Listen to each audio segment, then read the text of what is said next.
नरेश मीणा को लेकर क्या कहेंगे? उनके माता पिता कह रहे हैं कि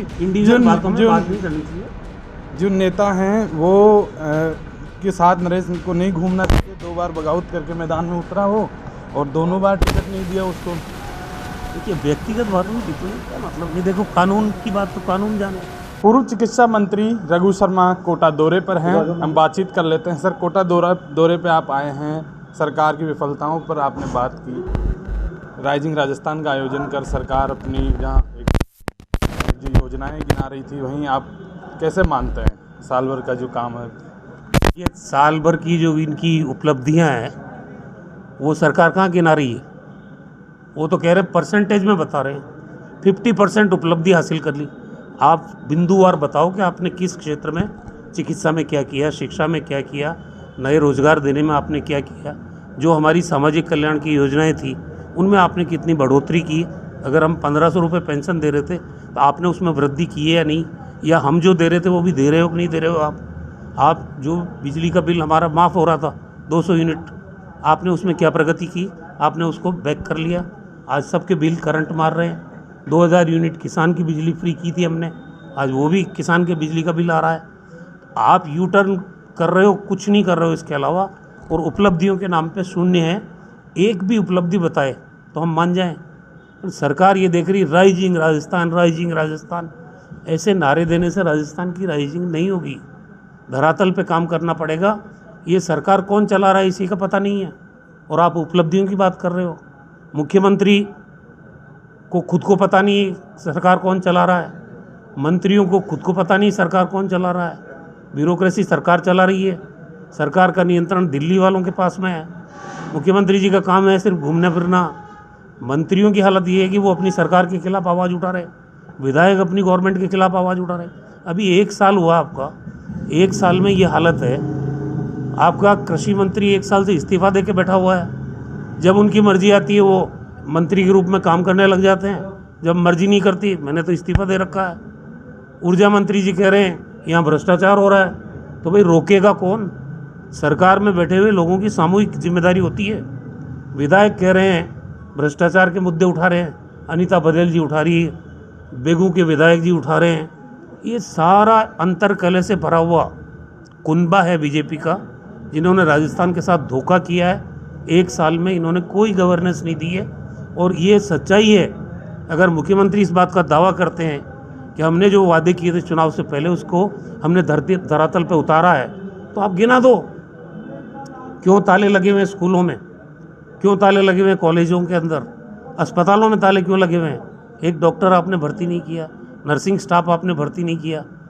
जो 4th क्लास की वैकेंसी है वो कांग्रेस राज में पाइपलाइन में थी, उसकी भर्ती हुई। वो तो कह रहे हैं साल भर में 32,000 नौकरियां दे दी। वादा क्या था? अगर घोषणा पत्र की बात करते हो, 4 लाख लोगों को रोजगार देने के वादा किए, तब सत्ता में आए थे।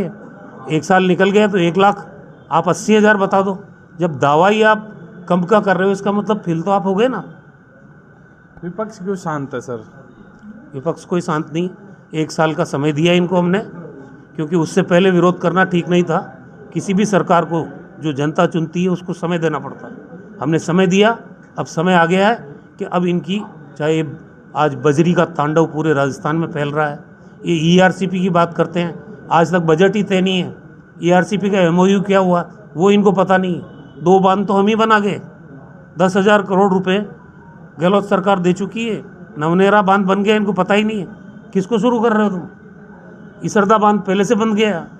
तो ये जो ईआरसीपी है उसमें केंद्र कितना पैसा देगा, राज्य कितना खर्च करेगा, क्या आपका एमओयू हुआ है, उसको भी छुपा रहे हैं। आज की तारीख में कन्फ्यूज्ड गवर्नमेंट है ये, और जब कन्फ्यूज्ड गवर्नमेंट होती है वो कोई भी रिजल्ट नहीं दे सकती।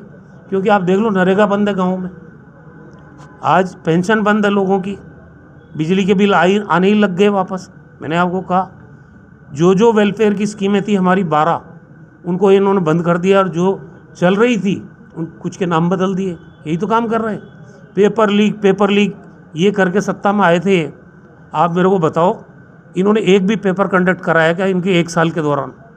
जब आप कंडक्ट ही नहीं कराओगे तो पेपर लीक कैसे होगा? और जो पेपर लीक के गुनहगार जिनको इन्होंने दावा किया था कि मैंने पकड़े हैं, छोटी मछलियाँ, मगरमच्छ के भी कह रहे थे कि हम उनको पकड़ेंगे, एक मगरमच्छ पकड़ा नहीं, और जिन छोटी मछलियों को पकड़ा था वो सब जमानत पे छूट के आ गई और वापस ज्वाइन कर लिया उन्होंने। एसआई वालों ने ज्वाइन कर लिया, बाकियों ने ज्वाइन कर लिया। ये सब ढिंडोरा था, 1 साल इन्होंने निकाल दिया फिजूल में। समरावता में उपचुनाव के दौरान एसडीएम को थप्पड़ मारने का मामला, नरेश मीणा जो कांग्रेस से बगावत कर, छबड़ा में भी कांग्रेस से बगावत कर वो निर्दलीय मैदान में उतरे, यहाँ भी निर्दलीय उतरे। 1 साल में धज्जियाँ उड़ रही है, 5-5 साल की बच्चियों के साथ बलात्कार की घटनाएं, हत्या, डकैती, लूट, चोरी, नकबजनी, ये तो आम घटना हो गई है। आज रोज़ आंकड़े, हर अखबार उठा के देखो आप, उसमें सुर्खियों में ये चीज़ें रहती हैं। तो अपन किस किस की बात करें? कानून और व्यवस्था में ये लचर है, फेल है गवर्नमेंट, क्योंकि मुखिया को ये पता ही नहीं है, उसका नियंत्रण नहीं सरकार पे। मैंने आपको कहा कि इनके कार्यकर्ता शिकायत करते हैं कि विधायक नहीं सुन रहा, विधायक शिकायत करता है कि मंत्री नहीं सुन रहा, मंत्री खुद आपस में उलझे हुए हैं, वही शिकायत कर रहे हैं कि हमारे काम नहीं हो रहे। तो पब्लिक जाए तो कहाँ जाए, ये तो बताओ मेरे को। नरेश मीणा को लेकर क्या कहेंगे? उनके माता पिता कह रहे हैं कि इंडिविजुअल बातों में बात नहीं करनी चाहिए।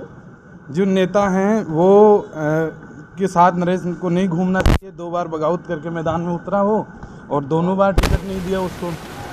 देखिए, व्यक्तिगत बातों में टिप्पणी क्या मतलब? ये देखो, कानून की बात तो कानून जाने। अगर एक बात बताओ मेरे को, राजस्थान की कानून और व्यवस्था की बात कर रहे हैं अपन, 1 साल की इनकी असफलताओं की बात कर रहे हैं। इस सरकार ने राजस्थान की जनता के साथ धोखा किया है और बदले में कुछ दिया नहीं है। और ये झूठी राइजिंग राजस्थान, और 1 साल में हमने 50% वादे पूरे कर दिए, किए कौन से, ये तो बताओ यार।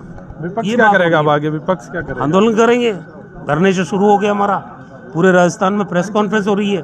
अब आप देख लेना, पूरे राजस्थान के हर विधानसभा क्षेत्र में, हर तहसील में, हर ब्लॉक में और ज़िले में आपको आने वाले टाइम में हम खामोश थोड़ी बैठने वाले हैं। हमने 1 साल का टाइम दिया था, इनको पूरा हो गया हो। पूर्व चिकित्सा मंत्री हैं रघु शर्मा, जिन्होंने सुना आपने सरकार की उपलब्धियां पर कह रहे हैं कि कोई काम नहीं हुआ है, अब हम आंदोलन करेगा विपक्ष आगे। वहीं नरेश मीणा पर उन्होंने कहा कि इन सब पर बात नहीं करना चाहिए। 2 जगह से नरेश मीणा छबड़ा चुनाव लड़े, कांग्रेस से बगावत कर मैदान में उतरे, फिर उसके बाद जो टोंक के समरावता देवली मुनियारा विधानसभा सीट से वो कांग्रेस से बगावत करके चुनाव के लिए मैदान में उतरे। उसको लेकर हालांकि उन्होंने कुछ बोला नहीं, रघु शर्मा ने इस पर चुप्पी साधी। पर एक तरफ वहीं नरेश मीणा के पिता ने राजस्थान तक को बताते हुए ये कहा कि नरेश को नेताओं के पीछे नहीं भागना चाहिए, जनता के बीच जाना चाहिए, नेताओं के भरोसे पीछे रह गया, मैं तो ये हिदायत उसको दूंगा।